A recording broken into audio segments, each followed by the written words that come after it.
Hello everyone, मैं doctor Renuka Borisa, consultant gynaecologist at Kokilaben Dhirubhai Ambani hospital, Navi Mumbai. आज मैं आपको एबनॉर्मल यूट्राइन ब्लीडिंग के बारे में बताऊंगी। एबनॉर्मल यूट्राइन ब्लीडिंग मतलब वह इरेगुलर ब्लीडिंग जो महीने में आपको 2-3 बार पीरियड आना या फिर 2-3 महीने में एक बार पीरियड आना, इन बिटवीन पीरियड ब्लीडिंग का इरेगुलर पैटर्न होना, स्पॉटिंग होना या फिजिकल रिलेशन के बाद ब्लीडिंग होना, साल भर महीना नहीं आके फिर से ब्लीडिंग की शुरुआत होना, यह एबनॉर्मल यूट्राइन ब्लीडिंग है। अगर आपका यह इरेगुलर पैटर्न 3 महीने से लंबे समय तक लास्ट करता है तो यह नॉर्मल नहीं है। इसके कई वजह हो सकते हैं। सबसे कॉमन वजह जो आजकल की जनरेशन में हमें देखने मिल रहा है वो है हार्मोनल इश्यूज, जो पुअर लाइफस्टाइल और ईटिंग हैबिट्स की वजह से या मोटापे की वजह से होता है, जैसे पीसीओडी, थायराइड के इश्यूज, प्रोलैक्टिन हार्मोन के प्रॉब्लम। तो इसे हमें लाइटली नहीं लेना है।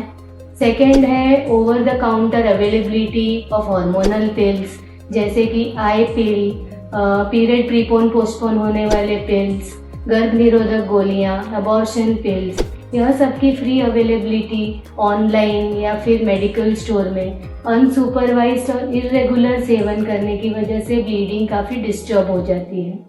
फिर दूसरे कॉमन कॉजेस है, जैसे कि प्रेगनेंसी कॉम्प्लिकेशंस, अबॉर्शन के बाद या डिलीवरी के बाद लंबे समय तक महीने भर से ज़्यादा ब्लीडिंग का होना, जिसकी वजह इन्फेक्शन या अंदर कुछ कचरा रह गया है जिसे सफाई की ज़रूरत है, यह कॉमन कारण होता है इरेगुलर ब्लीडिंग का।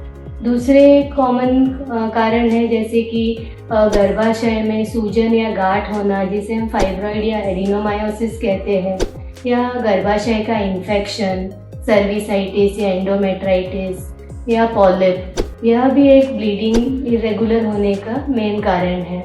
इसके अलावा नॉट टू फॉरगेट, अगर हमें गर्भाशय के मुख का या गर्भाशय का कैंसर है तो भी उसका प्रेजेंटेशन इरेगुलर ब्लीडिंग हो सकता है। इस तरह से इसके अनेक कारण हैं, इसीलिए कोई भी एबनॉर्मल ब्लीडिंग अगर 3 महीने से ज़्यादा समय तक चलती है तो हमें इसे दुर्लक्ष्य नहीं करना है। फ़ौरन अपने गायनेकोलॉजिस्ट से जाके जांच कराइए और अपना इलाज चालू कराइए।